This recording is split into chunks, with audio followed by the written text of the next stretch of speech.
Pakistan's energy system is under strain from two directions at once. On one side, demand is rising sharply, driven by population growth, urbanization, and expanding industry. On the other, climate change is beginning to interfere with how electricity is produced, transmitted, and consumed. Heat waves are stretching peak loads, floods and storms are damaging infrastructure, and older grids designed for a different climate and a smaller population are being pushed well beyond their original limits. Tonight's episode looks at how climate change is colliding with Pakistan's energy system, not just as an environmental issue, but as a question of economic stability and public safety. To unpack this, I'm joined by energy and climate policy expert Dr. Aazir Khan. Let's begin with the fundamentals, the state of the system itself. Hello, Dr. Aazir. Thank you so much for joining us today. Thank you for having me. So, globally, renewable energy adoption has accelerated over the past decade. How is Pakistan positioned in this transition compared to other countries, especially in South Asia? So, this is a very good, I think it's a very good starting question because South Asia has adapted to renewable energies faster. I mean, just countries like India, Vietnam, and Bangladesh together have built the capacity more than all the globe in the 1990s.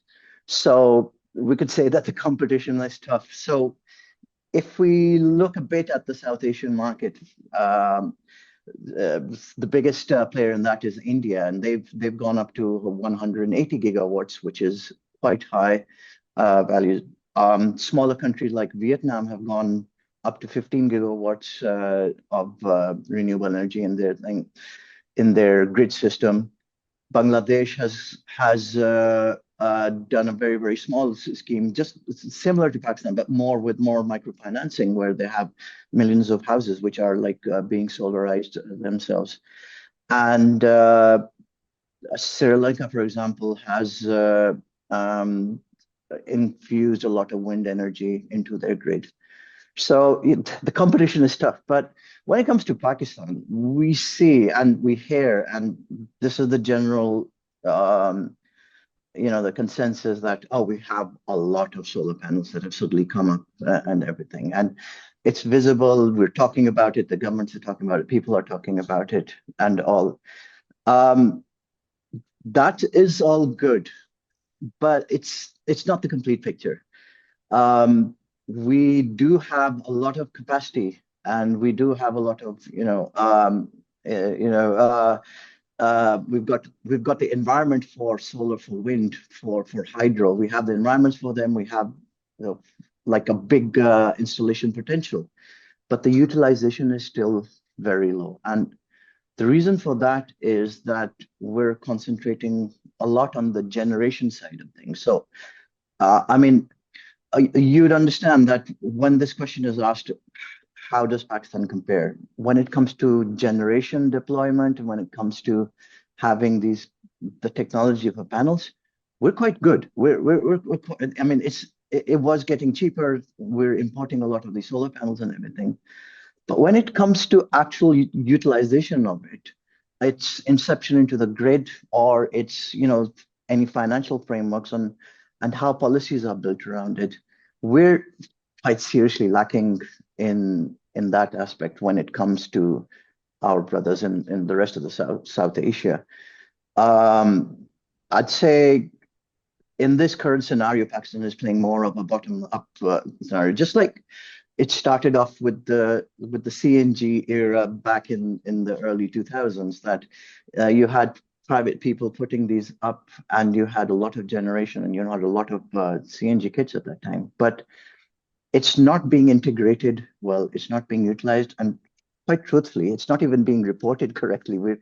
If you ask how much is Pakistan generating, you'll get so many different answers, and I think that's where, compared to the rest of South Asia, we're lacking quite a bit. According to NICA, we have about 6 gigawatts of installed, and some on-grid, off-grid in rural areas and everything. But These estimates are anywhere between 6 or 50 to some people say, but that's the thing. So I would say uh, we're quite good. We're progressing on the installation side, but we're not progressing as much as we should on the utilization side of things. Now, you also, while you were talking about this, you touched upon solar. So I have a question regarding that as well, that, Pakistan has abundant sunlight throughout the year, right? So what are the Hmm. main challenges, you think, in scaling up solar power projects here, and how do they compare to countries that have, successfully leveraged solar, like India or Morocco? Okay. I'll start with a very, very interesting quote that I've always, it's always funny. And this was told to me, and it was that the sun is not the problem, certainty is. So Pakistan is, I mean, I would, if I put it very, very, very lightly, I would say we've got super sunlight. We can compare the amount of irradiation that we get. I mean, that means how much energy we can get from the sun. It's comparable to places like Rajasthan in India, which is very high. Very good, yeah. Yeah, so we're high in that thing. But again, we have this problem, and I think this trifecta of things is going to pop up quite a bit um, on when we talk about any of these renewable energies, even when we talk about transition from coal and gas into to any of these renewable energy sources. The main thing about it is that even though we have so much potential for the sun with the sun and everything, it's still the generation side, like in the previous question, we said yes, we're totally good, but incorporating that system into the grid, meaning giving the grid flexibility that it can take in or take out any of this solar based energy that we're using. That is that's one of the big challenges that Pakistan is facing and will be facing for quite a while until we change some policies in that thing. So, for example, even if we put in, let's say, we have a big desert area and we have a lot of area where we have 320 days of sun. If we put solar panels, like big solar farms over there, it's still the problem of getting that to the actual load areas, like the cities. I mean, we have 3 or 4 really big cities like Lahore, Faisalabad, Karachi, Islamabad, Sialkot, where a lot of energy is used. Unless we can find a way to put these farms around it, the transmission is the problem. So, one, getting it into the grid and how flexible that is a main issue. And the second one is how do we transmit all of this super energy, like I said, to the people who are going to be using it. And third is that what is the financial cost of it at a macro level? Um, so yes, we all are putting solar panels on our houses and everything when it comes to individuals, but when it comes to a macro level where a government would want to implement this thing, there's a lot more problems. So when you talked about India and Morocco, they've it's not just the solar panels that they put over there. They've got a few more things going for them. Let's put it that way. Um, when it came to, let's say, India, they were in the same situation that Pakistan is in right now, and that's a good, example that we can use. What India did well was reduce the risk of these projects, what that means is that they put in they auctioned off these things. They put in their own sovereign, credibility online for these things. They accelerated the deployment and all, which accelerated this thing and reduced the cost of all of these of their implementation of this thing. And what Morocco did is even more interesting. I think it was called the Noor complex. I believe I've just written it down here. Over there, what they've done is that they've used not only solar panels, which is like photovoltaic panels, but they also have um, large solar thermal gathering things, which like using the sunlight, they actually heat up a body of water or something, so that they can generate electricity not only in the day but also in the nighttime. So when you come up with those examples, they've got few more interesting things which they've added on to that thing. Which if Pakistan looks in their direction, I think we those challenges can be superseded quite well when we come to it. Absolutely. And Pakistan does have a lot of, potential, not just when it comes to solar, but when it comes to other energy sources as well. Pakistan's power crisis is often discussed in terms of shortages and tariffs, but climate change is adding a new layer of risk, infrastructure stress, volatile demand, and a narrowing margin for error. Renewable energy is often presented as Pakistan's long-term exit strategy from fuel imports and carbon-heavy electricity. But renewables are not immune to climate change. Hydropower depends on predictable water flows. Solar efficiency drops with heat and dust. Wind patterns are shifting. In other words, the climate crisis is beginning to affect the very solutions meant to address it. So coming to wind energy, wind energy also seems very promising, especially in coastal and, desert regions. How feasible is large-scale wind energy in Pakistan, and what lessons can we learn from countries like Denmark or China in integrating wind into the national grid? Quite This has to be proudly, the next question after solar. no, it's brilliant. No, because the quite proudly I could say that when it comes to wind, we also have the capacity is brilliant. I might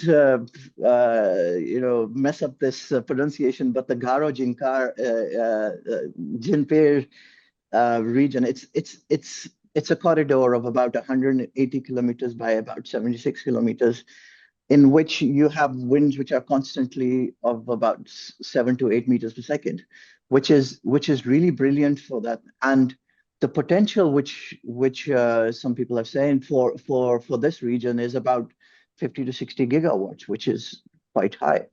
So yeah, I mean, again, when it comes to wind, just like solar, we've been blessed.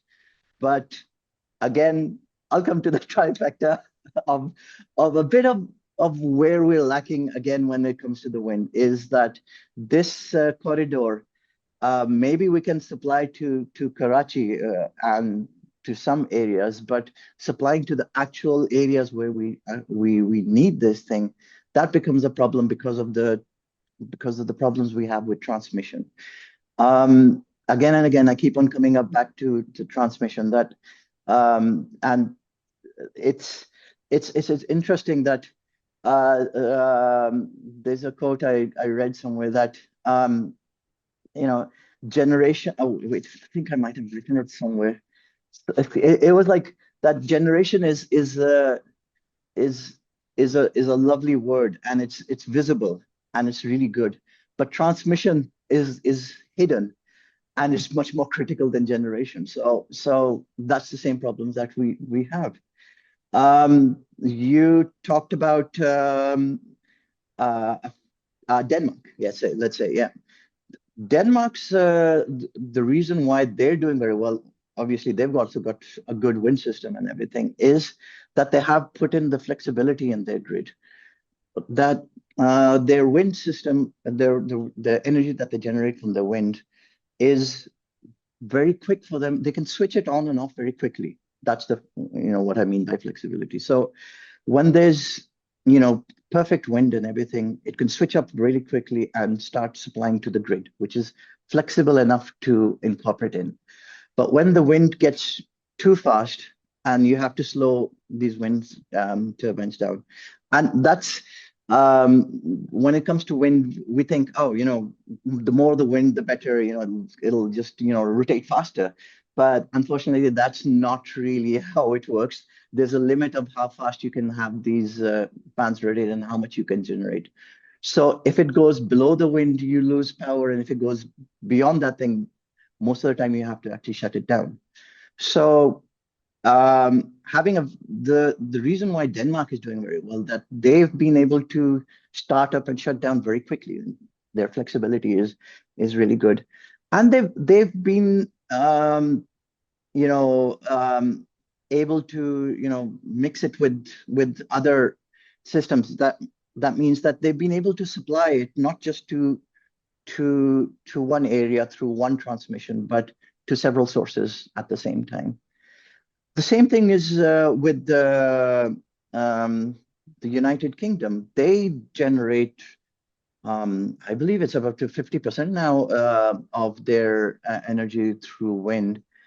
And the reason, and they have a different reason of why they're doing very well, is because they've made a competitive market. They use the financial side of things, and they made a competitive market for auctions of these wind generations and all, and how they price these transmissions to be so much more cheaper than other sources. So that's and Germany has a similar system for that one. That's the problem with what Pakistan will face to use this wind generation. That is that we have the capacity, but we treat it as like a add-on. We say, oh, you know what, let's add it on to the grid, and we'll grid use go. It'll just take care of it. But that's the wrong attitude that we have to do. We have to actually take this wind corridor or wherever we wind and plan it like a system, like a very well-developed system, like we did for hydro and everything. So for Pakistan, to sum it up, we treat it like an add-on, like, oh yeah, 50 gigawatts, hey, we've got this extra. But it's not just that. We need the transmission, we need the flexibility in the grid to take it in. We need it to be cheaper than others, because the initial cost of wind is higher. But like I said, the UK did it well through their options and everything. And I think it's a market that we can do, but it's not the technology. I think it's the system that's stopping us from getting there. 100%, I agree with you. I think there's so many other things that we have to take into consideration, and the transmission is one of the biggest challenges that Pakistan actually faces. Climate change is not just a reason to expand renewable energy. It is a factor that will shape how well renewable energy systems actually perform. Planning for resilience is now as important as expanding capacity. Around the world, energy transitions have rarely been driven by governments alone. Private companies finance projects. Communities manage microgrids. NGOs pilot new models of access and efficiency. Policy either accelerates these efforts or quietly blocks them. Pakistan is no exception. Now, coming to hydropower, hydropower has also been a traditional source of renewable energy for Pakistan. And considering climate change and water scarcity, how sustainable are current and planned, hydropower projects? Okay, hydropower, we've grown up knowing that's the backbone of our energy. Thermal and coal-based and all these IPPs came much later, but we grew up knowing that it's all going to be hydropowers and everything. We have a very large capacity for hydropower, but when it comes to an interesting point of it is that there's always this let's say discussion: is hydropower actually renewable or not? And the arguments for it is that yes, it's because it's water, and Pakistan has a source of water that is coming from the north, so we should and can call it renewable. But on the other side, it's impacted by climate, just like you started this question was by so much that it's very difficult to call it renewable and constant. So when it comes to Pakistan, our hydro system was developed to be stable. I think people would remember on TV they used to say, "Oh, the level is at this much, so we have more power. The level is lower, so we have less power, and we have the load shedding and everything." So it was a very fixed system, around very fixed transmission, around very thing. But it's not fixed anymore. Because of climate change, we're saying that we're getting more and more glaciers which are melting. So with that, we suddenly have a very, very high time in which we have suddenly a lot of water coming, and it's so much that we can't even control it. But then it's the next phase is a very, very long frame phase where there's drought. So it's not that nice and simple level, build that we designed it around, that we'll have constant things with some changes in height and everything. So it's much more. It's actually one of the most vulnerable to climate change, like you started this question with. However, all is not lost. There's a lot of methodologies and ways that other countries have done that. Norway has a good hydropower system. And the interesting way they use their hydropower is they kind of use it like a battery. So what they do is that, so what I mean by that is that they've got it very flexible. When they use their hydropower to assist their wind and solar generation. So instead of their hydropower being like having to be fixed and to give a certain number of gigawatts, let's put it that way, they assist the solar and their wind generation by when wind goes down, and that means that the market is going to have a problem because it get expensive.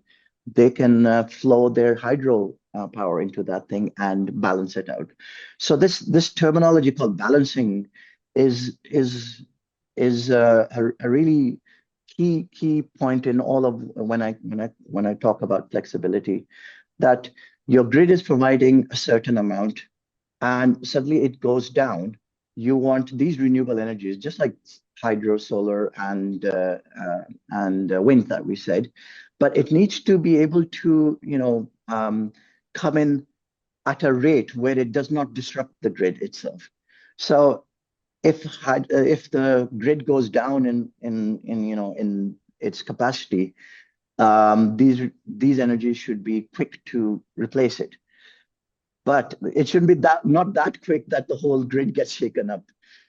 This is an example that is given by professors at Dr. Fayaz, and also I always like it. They say that it has to come fast enough, but not that fast that it shakes everything up.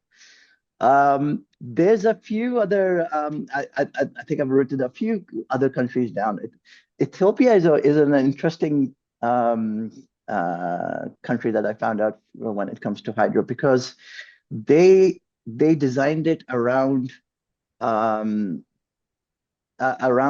their climate modeling. So it's not a fixed percentage going high and up, but they know year round that this is what it's going to provide, and they made it enough that it can store enough for when they know it's not going to be enough, and use it when it is. And the plan that they have, which is very similar to what Norway also does, is to provide the same energy from their hydro to other countries as well. So, for example, Ethiopia plans to send it to Sudan and to other countries, and Norway's, I think, goes to Germany, and it goes to some to UK and even the Netherlands. Its future is good if we add in a lot of, let's say, the climate, it's the what climate is doing to the water levels and everything. We need that to be programmed in. We need to reduce that volatility and be a bit more, again, going to use the same words, flexible, grid flexible and balanced when it comes to that thing. And again, another quote this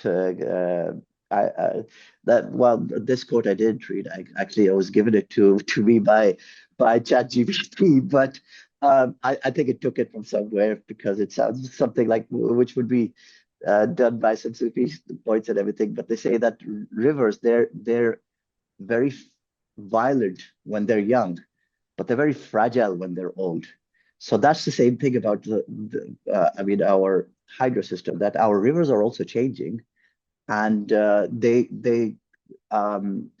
it becomes very, very important for us to protect this system. Absolutely. And I think we learned that this year as well.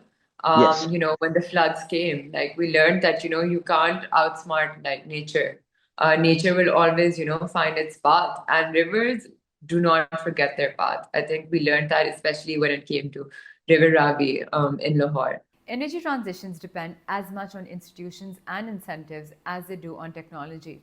Policy debates often focus on the next budget cycle or the next summer shortage. But energy infrastructure lasts decades. So we asked Dr. Khan to step back from immediate crisis and look ahead. So now coming down to the policy side, what policy frameworks or incentives are missing in Pakistan that have been critical to renewable energy growth in countries like Germany or the UAE? I'll build up that little triangle trifecta of mine that when it comes to how do you make renewable energies work? You have the generation side where you generate it. You have the flexibility and balancing side inside the grid so that it comes and is absorbed by the grid and being able to transmit it. And the third side, which we haven't talked too much, but it's still very important, is the financing side of it. How do you finance all of this thing? Renewable energy is only going to be wide scale if it remains cheap. The consumers, we all have gone into solar because of necessity because we used to have load shedding, but in rural areas where you don't have the grid reaching them, for them it's very important to have solar or hydro power, wind power. So those are the markers that we really need to work on. You added a few countries.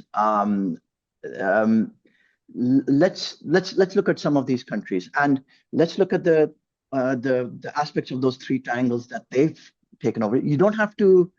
What I'm trying to say is you don't have to be perfect in all three of these: the generation, the flexibility, and the thing. You can build on one, and then the rest, follow in.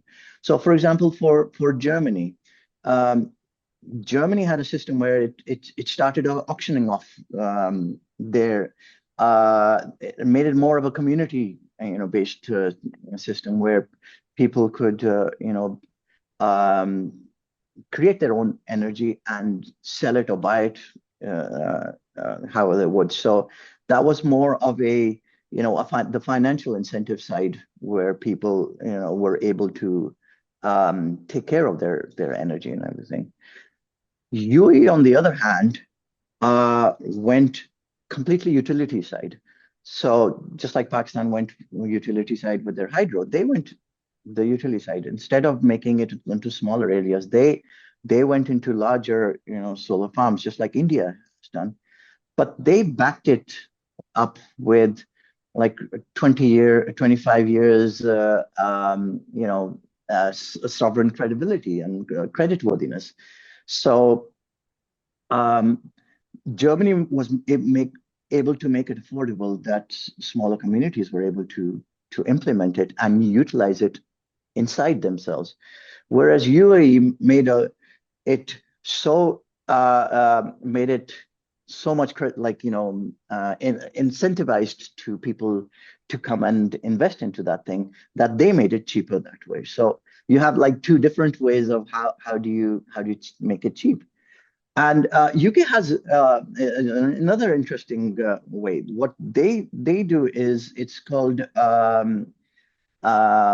they price it in such a way. I'll explain it. It's called CPD, but I'll explain how it works. Is that yeah? So basically, what we need. I mean, technology is not the problem. Our problem is how do we fix is the policy. Pakistan has come up with two policies. One is called the CTBCM, where they're trying to auction off and make allow corporates and companies to be able to deal in energy directly.